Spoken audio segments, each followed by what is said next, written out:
हम लोग क्लास 11 का हिस्ट्री का शॉर्ट क्वेश्चन का आंसर करेंगे। आदि मानव से प्रारंभिक सभ्यताओं तक।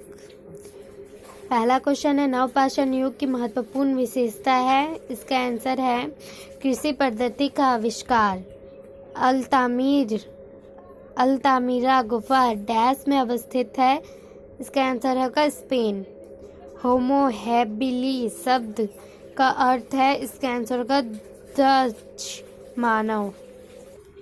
दूसरा क्वेश्चन, निम्नलिखित में से किस प्राचीन सभ्यता में दास प्रथा के ऊपर दस्तावेज प्राप्त हुआ? इसका आंसर होगा सुमेरियन।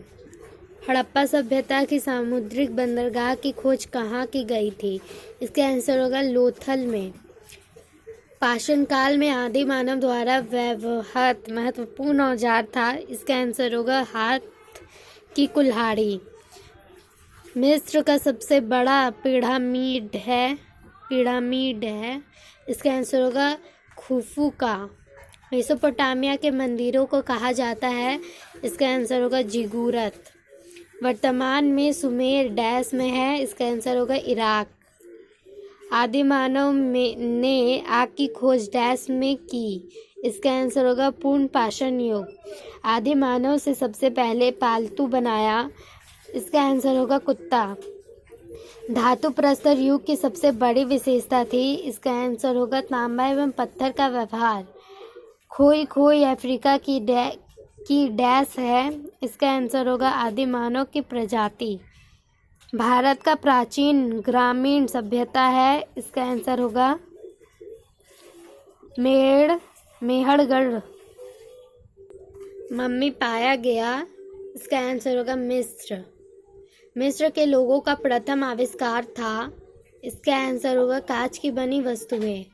पृथ्वी की सबसे प्राचीन सभ्यता है। इसका आंसर है मेसोपोटामिया सभ्यता।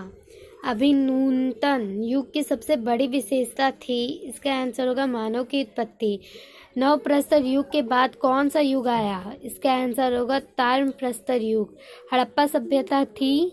इसका आंसर होगा ताम्र प्रस्तर युगीन सभ्यता।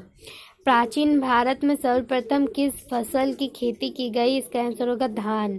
प्राचीन मिस्र में विख्यात विश्वास के अनुसार ईश्वर का मानव के बीच संपर्क माने जाते हैं। इसका आंसर होगा फैरोह। किस सभ्यता को दो नदियों के बीच की भूमि कहा जाता है?